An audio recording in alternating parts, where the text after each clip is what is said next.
കഴിഞ്ഞ ദിവസം നമ്മൾ മാർക്കറ്റ് ക്യാപ്പിന്റെ അടിസ്ഥാനത്തിൽ കമ്പനികളെ എങ്ങനെ തരംതിരിക്കുക എന്നുള്ളതാണ് പറഞ്ഞത്. ഇന്നലെ അല്ലെങ്കിൽ കഴിഞ്ഞ ദിവസം വേറെ ന്യൂസുകൾ വന്നിട്ടുണ്ടായിരുന്നു. ആംഫി പുതിയ ഒരു കാറ്റഗറി അല്ലെങ്കിൽ ഇപ്പോഴുള്ള കാറ്റഗറിയിൽ നിന്ന് കുറച്ച് ക്യാപ്പിൽ കൂടിയാൽ മാത്രമേ ലാർജ് ക്യാപ്പിലേക്ക് എത്തുള്ളൂ എന്ന് പറഞ്ഞായിരുന്നു.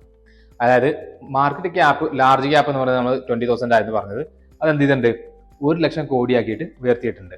ഇപ്പം ഇതിനു മുമ്പ് ലാർജ് ക്യാപ്പിലുണ്ടായിരുന്ന സ്റ്റോക്കുകൾ ഇപ്പം എന്ത് വേണം, 1,00,000 കോടിയായിട്ട് മാറിയിട്ടെന്ന് അർത്ഥം. അപ്പോൾ ലാർജ് ക്യാപ്പ് എന്ന് പറയുന്ന കാറ്റഗറി 1,00,000 കോടി ഉണ്ടെങ്കിൽ മാത്രമേ എന്ത് ചെയ്യാൻ പാടുള്ളൂ, ഇപ്പോൾ ലാർജ് ക്യാപ്പായിട്ട് കണക്കാക്കുള്ളൂ.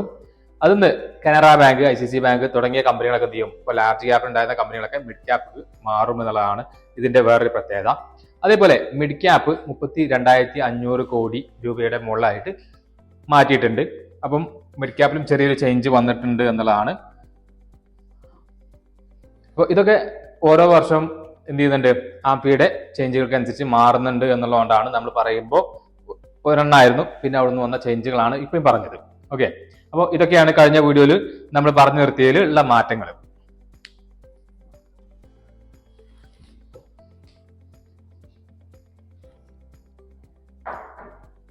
ഇനി ഇപ്പൊ നമുക്ക് പിന്നെ മാർക്കറ്റിൽ നമ്മൾ കമ്പനി അനലൈസ് ചെയ്യാൻ വേറെയും കുറെ കാര്യങ്ങൾ നോക്കും. അതിൽ ഒന്നെന്തായിരിക്കും, ഒന്ന് മാർക്കറ്റ് ക്യാപ്പ് ആണ്. ഏറ്റവും മേജർ ആയിട്ട് നോക്കുന്നത് മാർക്കറ്റ് ക്യാപ്പ് തന്നെയാണ്. ഇനി രണ്ടാമതാണ് ബുക്ക് വാല്യൂ നോക്കാറുണ്ട്. ബുക്ക് വാല്യൂ എന്ന് പറഞ്ഞു കഴിഞ്ഞാൽ കമ്പനിക്ക് എത്ര രൂപ കടം ഉണ്ട് എന്നുള്ളത് അറിയാൻ, അല്ലെങ്കിൽ അസറ്റിൽ നിന്ന് കമ്പനിയുടെ കടം കുറച്ച് കഴിഞ്ഞാൽ എത്ര രൂപ ഉണ്ട് എന്നുള്ളതൊക്കെ അറിയാനുള്ള ഏറ്റവും നല്ല ഒരു മാർഗ്ഗമാണ് ബുക്ക് വാല്യൂ എന്ന് പറയുന്നത്. അപ്പോൾ ബുക്ക് വാല്യൂ എന്ന് പറയുന്നത് ശരിക്ക് ബുക്ക് വാല്യൂ എന്നാണ് പറയാം, നെറ്റ് അസറ്റ് മൈനസ് ലയബിലിറ്റീസ് ആണ് ശരിക്കും ബുക്ക് വാല്യൂ എന്ന് പറയുന്നത്.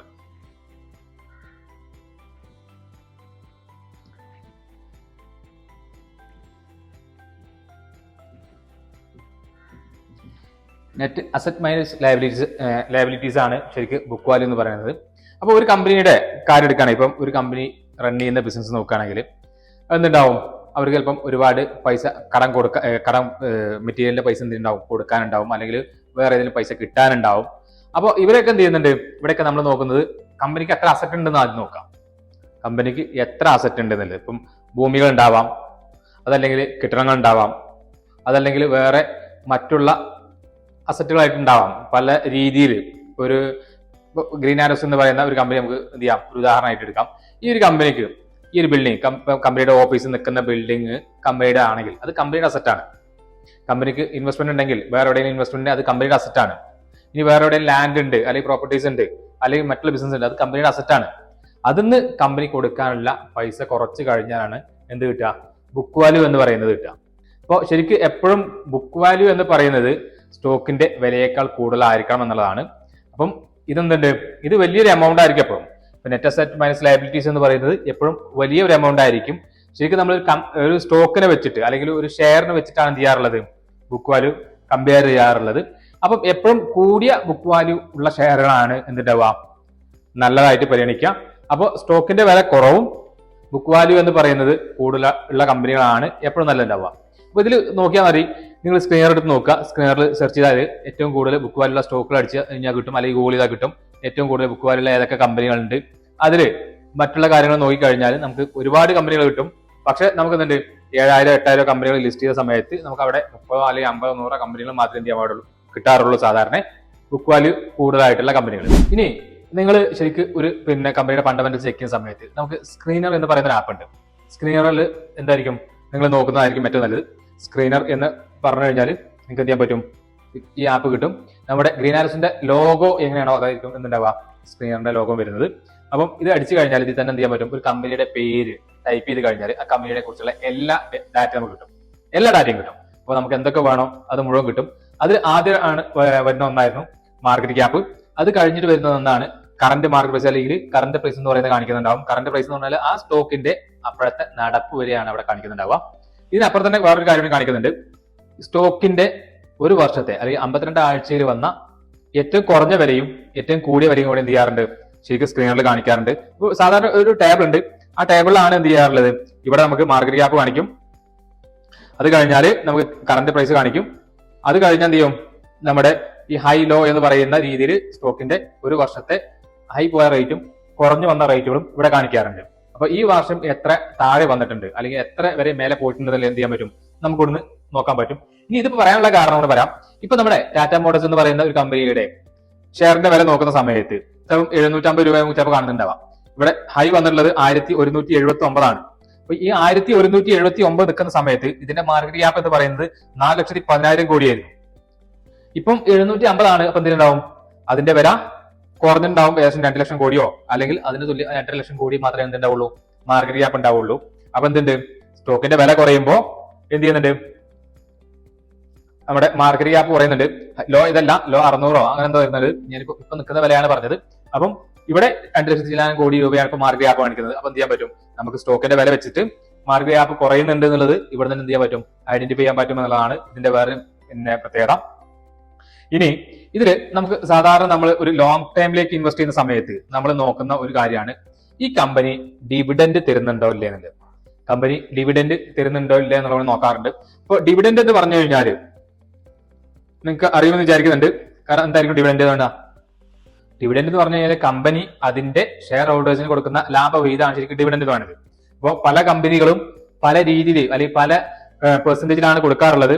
ഏറ്റവും കൂടുതൽ ഇന്ത്യയിൽ ഇന്ന് ഡിവിഡൻഡ് കൊടുക്കുന്ന ഒരു കമ്പനിയാണ് ടപാരിയ ടൂൾസ് എന്ന് പറയും.